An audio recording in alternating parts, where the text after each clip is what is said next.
ताज्या घडामोडी पाहण्यासाठी सी24 तास या यूट्यूब चॅनलला लाईक करा, शेअर करा, सबस्क्राइब करा आणि बेल आयकॉनवरती क्लिक करायला विसरू नका। Sairam electronics and batteries, electronic आणि इन्व्हर्टर बॅटरी यामध्ये mobile, laptop, LED TV, fridge, washing machine, आटा चक्की, microwave oven, water purifier, home theatre, 0% फायनान्सच्या भरपूर ऑफर्स। ठिकाण साईराम इलेक्ट्रॉनिक्स अँड बॅटरीज, खरेदी विक्री संघ, व्यापारी संकुल, नगर मनमाड रोड, राहुरी। संपर्क 93 25 42 22 32। Saidam hospital test tube baby centre.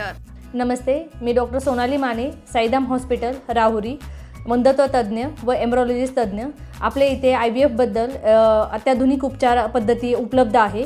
तर त्यामध्ये IVF, ICSI, embryo donation, egg freezing, sperm freezing तसेच सरोगसी माताबद्दल सल्ला पण आपल्या इथे दिला जातो। आपल्या इथे हमखास गुण येण्यासाठी प्रयत्न केले जातात। साईदाम हॉस्पिटल लॅप्रोस्कोपिक सेंटर आणि test baby centre, court area, Bhagyashree हॉटेलच्या पाठीमागे, राहुरी। वांबोरे आणि परिसरामध्ये गेल्या काही दिवसांपासून शेतकऱ्यांना सुरळीत वीज पुरवठा होत नसल्यानं वांबोरे परिसरामधील संतप्त शेतकऱ्यांनी 9 फेब्रुवारी रोजी सकाळी माजी मंत्री प्राजक्त तनपुरे यांच्या नेतृत्वाखाली वांबोरी वीज उपकेंद्रावरती आंदोलन करून महावितरण अधिकाऱ्यांना धारेवर धरत तीव्र संताप व्यक्त केला। माजी मंत्री प्राजक्त तनपुरे यांच्या नेतृत्वाखाली 9 फेब्रुवारी रोजी सकाळी वांबोरी परिसरामधील शेकडो शेतकऱ्यांनी वांबोरी वीज उपकेंद्रावरती आंदोलन करून महावितरण अधिकाऱ्यांना निवेदन दिलं।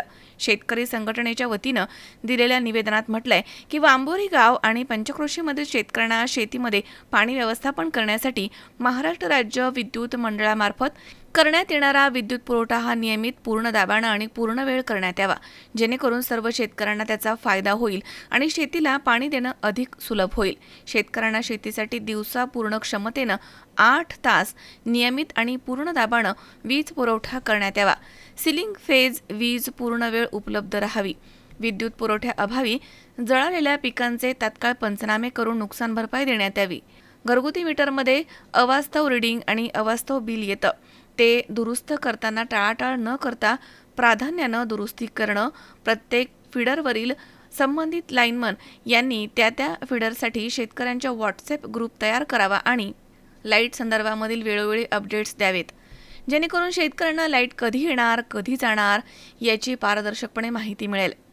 विद्युत पुरवठ्याच्या असमतोलामुळे महिनाभरामध्ये असंख्य अशा शेतकऱ्यांचे विद्युत पंप जळाले आहेत, तसेच उभी पिकं विजेअभावी जळत आहेत। त्यामुळे वांबोरी पंचक्रोशीमध्ये महावितरण विरोधामध्ये प्रचंड नाराजी आहे। नाराजीमधनं जनभावनेचा उद्रेक होण्याची शक्यता आता नाकारता येत नाही। या सर्व मागण्या शेतकऱ्यांच्या दृष्टीनं अतिशय महत्त्वपूर्ण आहेत। त्यामुळे सदर मागण्यांसंदर्भात तात्काळ वरिष्ठ स्तरावरती चर्चा करून सदर मागण्यांची तात्काळ पूर्तता करावी आणि शेतकऱ्यांसाठी शेतकरी हितार्थ निर्णय घ्यावे। सदर मागण्या येत्या 8 दिवसांमध्ये मार्गी लावण्यात याव्या, अन्यथा वांबोरी शेतकरी संघटनेतर्फे मोठ्या प्रमाणात आंदोलन उभं करून रास्ता रोको करण्यात येईल, असा इशारा शेतकरी संघटनेच्या वतीनं देण्यात आलाय।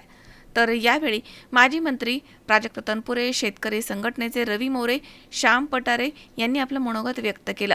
याप्रसंगी बाबासाहेब भिटे, ऋषिकेश मोरे, किसन जवरे, कृष्णा पटारे, बाबासाहेब सोनवणे, संदीप निकम, गोटीराम मोरे, विशाल पारख तसेच महेश साळुंके, सूरज शर्मा, अशोक पटारे, महेश पागिरे, भाऊ रहाणे तसेच योगेश राऊत, नारायण हुळुले, नितीन नवले, आदिनाथ मोरे, भीमा मांगुडे, सचिन गडाख, बाबूराव गांधले, गोधाराम पागिरे, गोरक्षनाथ ढवळे, अविनाश घावटे, अंशा बापू गडाख, हरिभाऊ मोरे, बाबासाहेब पागिरे, नवनाथ जवरे, रवी किरण पटारे, नारायण मोरे, सूरज मकासरे यांच्यासह वांबोरी शेतकरी संघटनेचे कार्यकर्ते आणि शेतकरी बांधव मोठ्या संख्येनं उपस्थित होते। आज वांबोरी इथं शेतकऱ्यांनी महावितरणच्या कार्यालयामध्ये आपल्या भावना मोठ्या तीव्र स्वरूपामध्ये व्यक्त केलेल्या आहेत। गेल्या 2 महिन्यापासून वांबोरी परिसरामध्ये विजेचा लपंडाव चालू आहे। अक्षरशः 2-2, 3-3 तास फक्त शेतकऱ्याला वीज मिळते। गावाच्या पिकाला पाणी देता येणं मोठा आक्रोश या वांबोरी परिसरामध्ये विजेच्या बाबतीमध्ये झालेला आहे। कधी नव्हे तो वांबोरीकरांवरती ही वेळ कधी आली नव्हती, पण आज मात्र दुर्दैवानं इतक्या मोठ्या प्रमाणामध्ये विजेचा प्रश्न इथं वांबोरी परिसरामध्ये भेडसावतोय। आज महावितरणच्या इथल्या अधिकाऱ्यांची चर्चा झाली, तर इथं सोलर प्लॅन्ट देखील झालेला आहे. त्याच्या माध्यमातून तर निश्चितपणे त्या सोलर प्लॅन्टच्या कॅपॅसिटी जेवढी आहे तेवढ्या ट्रान्सफॉर्मरमध्ये 100% लाईट पॅनल कुठलीच अडचण नव्हती.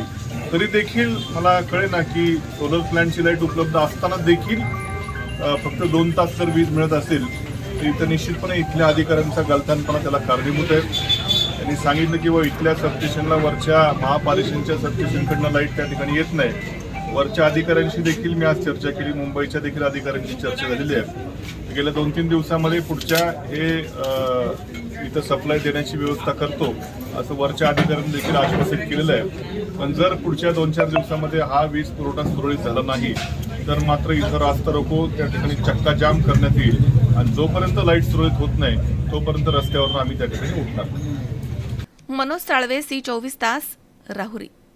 कॉंग्रॅच्युलेशन्स वहिनी, बाळ झाल्याबद्दल. पण मी ऐकलंय डिलिव्हरी फार क्रिटिकल होती. आता ठीक आहे ना सगळं? अगं होता थोडा प्रॉब्लेम, पण स्त्रियांच्या आरोग्याची संपूर्ण काळजी घेणारं मातृसेवा होतं ना साथीला. सगळं सुरळीत झालं. किशोर वयापासून ते रजोनिवृत्तीपर्यंत स्त्रीच्या आरोग्याची संपूर्ण काळजी घेणारं अहमदनगरमधील पहिलं स्त्री रुग्णालय Matruseva women's hospital, obstetric ICU. किशोरवयीन आणि विवाहपूर्व समुपदेशन, गरोदर माता तपासणी आणि प्रसूती, पहिल्या सिझेरियन नंतर नॉर्मल डिलिव्हरीची सोय. मातृसेवा विमेन्स हॉस्पिटल, सक्कर चौक, नवीन टिळक रोड, अहमदनगर. फोन 9850 20 0017.